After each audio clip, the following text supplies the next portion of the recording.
शिवप्रतिष्ठानचे धारकरी म्हणजे संभाजी भिडेंचे धारकरी निवडणुकीच्या मैदानात उतरताना दिसत आहेत। अपक्ष निवडणूक लढवण्याचा निर्णय शिवप्रतिष्ठान हिंदुस्थानने केलेला आहे। शिवप्रतिष्ठान हिंदुस्थानचे संस्थापक संभाजी भिडे यांनी भाजपकडे धारकऱ्यांसाठी उमेदवारीची मागणी केली होती, मात्र त्यांना एकच जागा दिल्यानं नाराजीचा सूर उमटलाय आणि यामुळे आता शिवप्रतिष्ठान सांगलीमध्ये स्वबळावर महापालिका निवडणुका लढवणार आहे।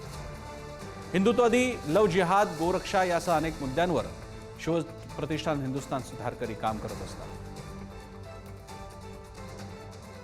जे नाव आलेलं आहे त्या संदर्भात आहे आणि माझं हे काम लव जिहाद असू दे, गोरक्षक असू दे, या ह्याच्यावर मुद्द्यावर मी काम करतोय।